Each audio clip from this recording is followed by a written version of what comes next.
Fake Safety Podcast with Vance and Bart. It's a trap, and there's no comfort fitting in a fake safety that no one believes in.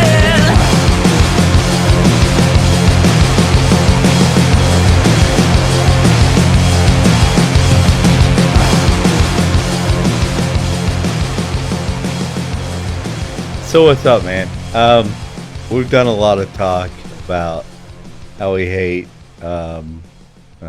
we hate everybody. Right? No, seriously. The whole reason why we do what we do is to bring people into this movement. And we've done a lot of talk about people who are definitely anti-freedom, anti-liberty. And today's episode just doesn't need to be about that.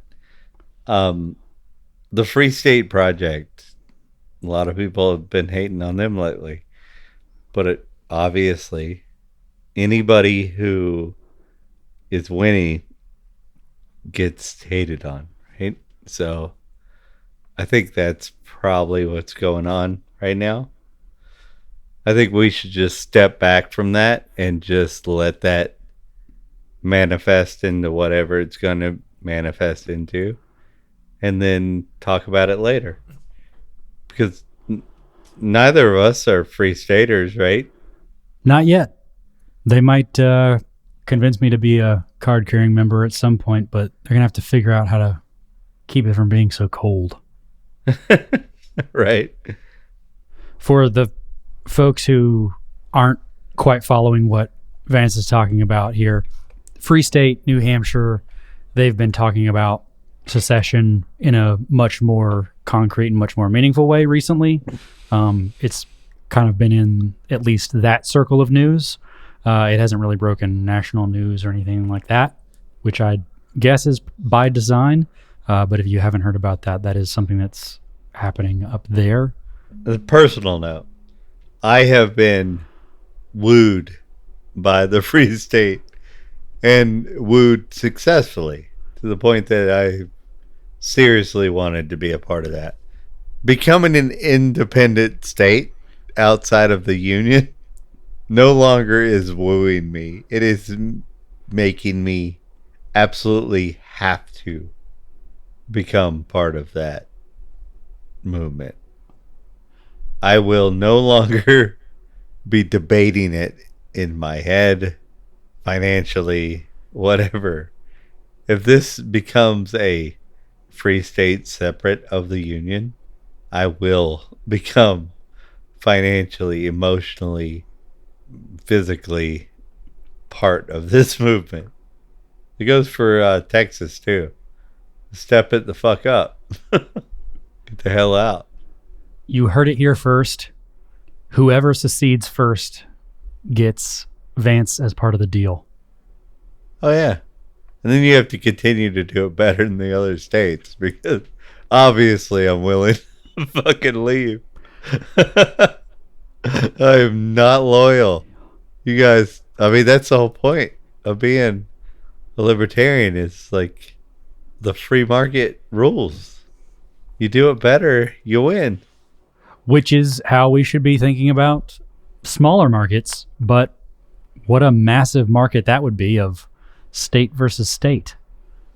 Would it not? I mean, the idea of just leaving. I am not a free stater, so you guys keep doing what you're doing, and I have no hate for you. But I've heard a lot, and I would like to address it. Amongst other things, right? You and I have been portrayed as MAGA in the recent days on Twitter.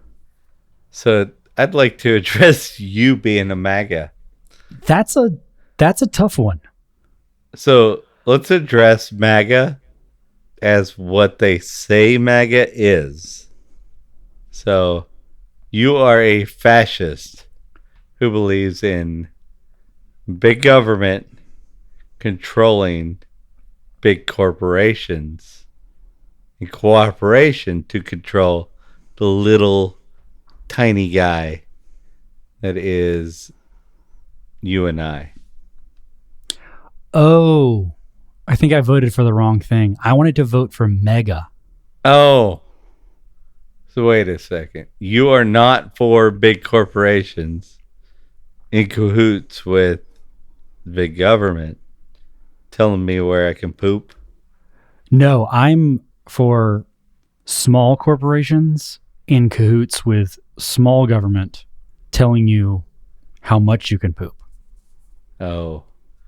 Well, see, I'm for my poop telling small corporations to go suck a dick. So for those of you who are still with us after that, Yeah. I would like to thank you because we have you. reached 75 episodes of this. Horrible podcast. Horrible. Terrible. My son told me to shut up. Stop doing the podcast and just hang out with him at night. But, you know, he's also 6 and doesn't want to go to bed. See, I think it's clear that he has ulterior motives. Yeah, I think he's a Fed. I think he's been turned. He's like, I'm not telling you what it is, but there's going to be some misinformation coming. Yeah. And it may or may not come from Russia. But I will thank everyone for sticking with us through this 75 episodes. I think that's something to be proud of. I feel pretty good about it. I mean, all the Proud Boys that listen to us are they're so happy about it. Well, it's right there in their name. They're proud. Right. They're proud of us. And they're boys. I skimmed over their website. I'm not sure what they're actually all about, but I assume they're just proud of everybody, right? Well, I mean, they're feds. They're all fucking feds now. At one point, there was a couple of people that weren't, but now they're all feds. Every fucking one of them is a fed. Is it like a feeder team or like a minor league team where they draft and kind of upstream folks to the major leagues? I think that anybody who is involved enough to know what a fed looks like is like, oh, that's a lot of feds. Enough about those guys and their pride parade. Yeah, faggots. We have made it to 75 episodes, and I think it's worth talking about some good news and reflecting on how well things have gone up until now, but also how things will continue going. I think the thing that you and I certainly align on, and I think a lot of folks in this community align on, is the benefits of technology. So I think we wanted to do a bit of a deep dive into some of those things on how technology can move our cause and all causes forward. But I was thinking about it today, and I think there are 3 interesting points about technology and how it relates to the 2-party system that we see in place now, at least in the US. You and I have both said this before, that technology, like liberty-leaning folks, tends to do the right better than the right and tends to do the left better than the left.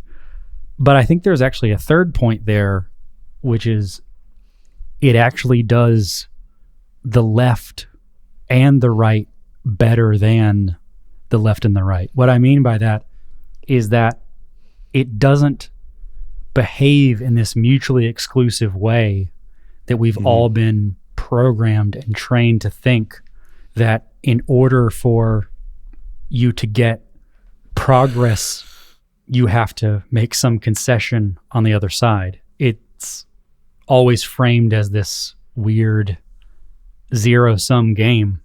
But I truly think technology is not just what will allow the left to accomplish its goals and the right to accomplish its goals, but the left and the right to accomplish their goals together in a way that is satisfactory and beneficial to everybody. I agree with that to an extent. I also agree with the thought that people are going to be sheep and follow the most popular person, whatnot. But I think that humanity has definitely pushed us in a direction that understands that sometimes we don't know what's best for others, and I think that those ideas will prevail in the long run.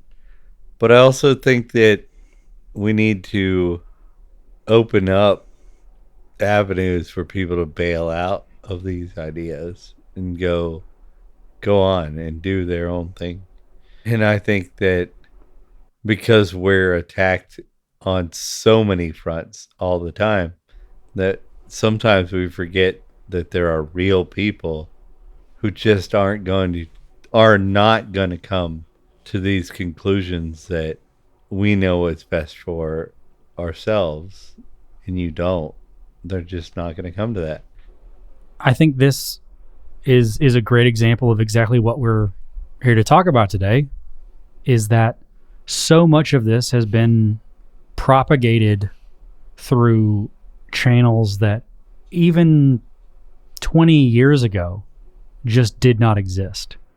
The fact that you and I are having this conversation about a movement that's happening in another part of the country, and other folks in this country and others, shout out to you international listeners, can hear this as soon as we post it and can participate in that.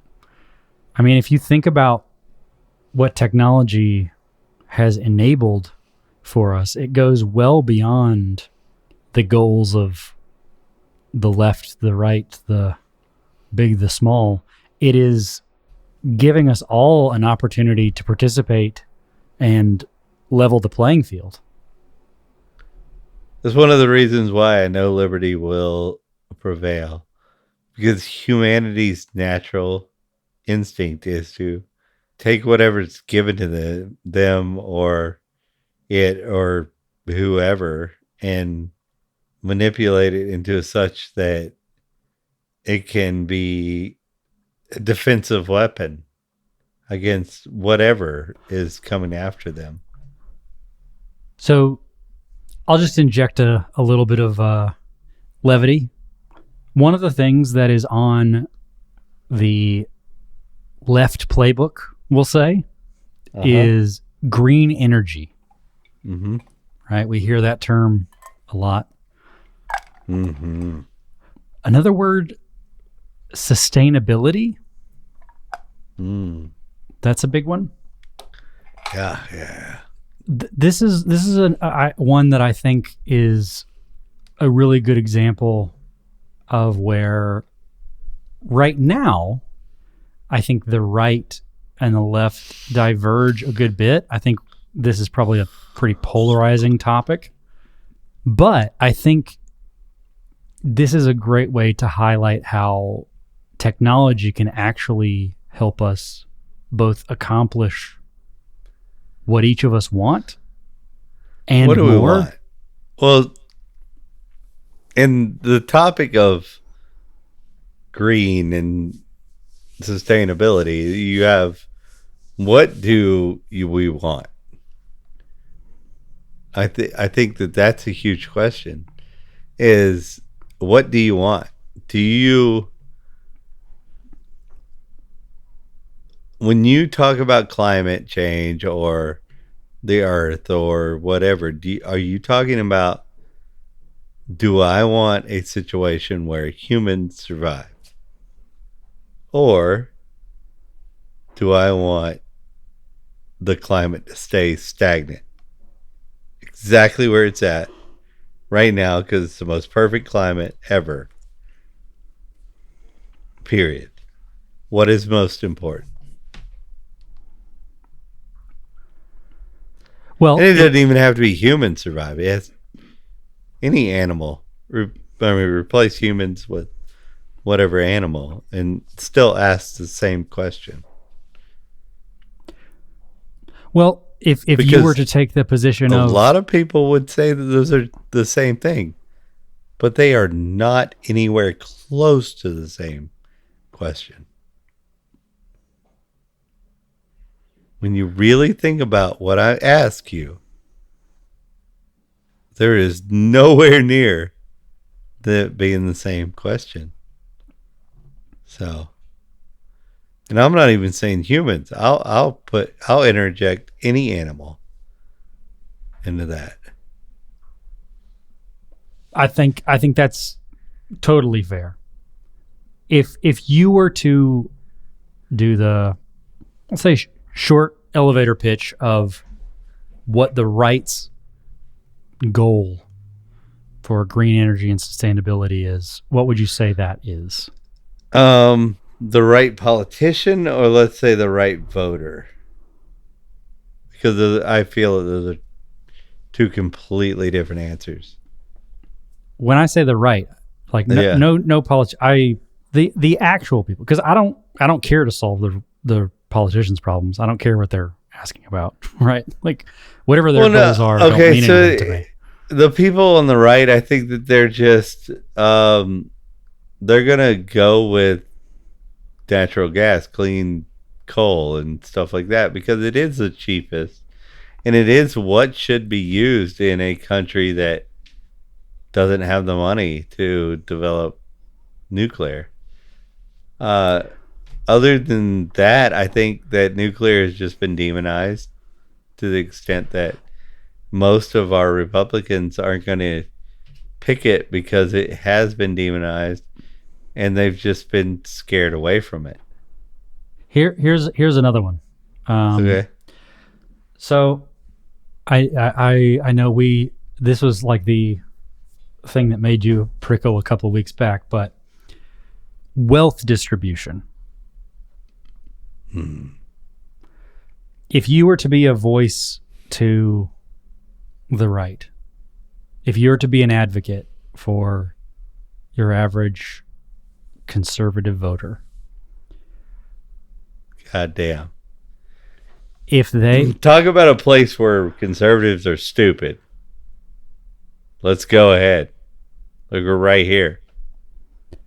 I know, I'm not saying that the other side's smarter. Not in any form or fashion. Because you both are Keynesians. You're both the worst. if you were to be generous to the conservatives, Okay. and say, what is you were what is right their, about housing. what is their goal when it comes to wealth distribution? If they had their way and could snap their fingers and make wealth distribution work. It would just be all like we would all get the same amount of money every week. But what they don't understand is that would just mean that money would be basically worthless. Power, and other forms of currency would become dominant, and poor people would just be more poor, and rich people would just be more rich. Okay. Unfortunately, that's just the way it would be. I mean, money isn't anything except for what you can buy with it. So if you gave poor people $1 million, if you can't buy anything with $1 million, they're still poor. Okay. What's something that you could be white-pilled about? Like, is there, like, what would you say is a goal of the right populace that you think is a good goal? A good goal. Yeah, where you can agree with them. You can argue their point. Okay, so a new point that the right has adopted, and I I feel like they're doing it just because they've been attacked by them recently. But I'm going to have to go with, thank God they're starting to see it, is the police state. Doesn't work for the people. The police state, whether it be the Fed or whatnot, they are employed by a government, and they work for said government, and they do evil things that said government tells them to do. So this is a really good example. The right has been on this recently about with like the FBI. They're raiding Trump. The FBI had been found to be doing a lot of the, misinformation. Here's the dossier, the blah blah blah, COVID blah, bullshit, right? yeah. Right. So the police state where the right had been largely we back the blue, etc. for a long time, they are now very much against that. So I think yes, this is a place where like the right position would be, how do we pull away the power from the FBI? How do we pull away the power from like the CIA and these big agencies? On the left, their goals would be something more akin to, oh, okay, all cops are bad. The police state at like an enforcement level, not this like FBI raid type things, but just all cops are bad because they are all inherently racist. That would be from a voter point of view, but from a person that they're voting for point of view, let's try. It would be more like let's try and hold keep on. It. Okay. It would be more like, how do I utilize the power that the cops have for the ends that I want? I don't want to give them the mind share. I want to try and be as positive and hopeful. Well, see, I think it's more beneficial to be honest about this. But like, I mean, we can come up at it from a Cinderella point of view, if you'd like first. Now, what do you mean by that? Because I'm not saying we should dismiss the reality of it. I'm when saying because even the Republicans who are saying things, the FBI is bad and whatnot, they're not realizing they're doing it until you're bringing it up to them. Like, you still have to, like, I talk to these people. You have to, you bring up that they're like against what the FBI is doing, and then you still have to say, now that's the sticker you have on the back of your truck. And they still have to connect it. And they still, when they do, they go, fuck. Right. Maybe I need to think about it. So they're already saying maybe the FBI is wrong about this. And still, you're 3 or 4 steps away from them going, maybe they work for the wrong people. Yes, but I say let them come to that conclusion, right? Let's not. I mean, I still got to steer them. I don't steer them. Nobody else is. I don't think they need to be steered. I think we solve the problem, and then the politicians just don't even enter the conversation. I mean, right? Politicians not entering a conversation sounds great. Great. That's my whole premise here, is the idea that we don't have politicians. We don't need them. Anarchy. God damn it. We came from it. I mean, we got there. You and I got there, but from a totally different way. You were like, man, I just don't want to hear what they have to say. And I was like, man, they lied me into believing that killing brown people was okay. I got a lot more guilt than you got, bro. I'm just saying. I much would have rather got there from your point of view. Maybe next week will be a white pill.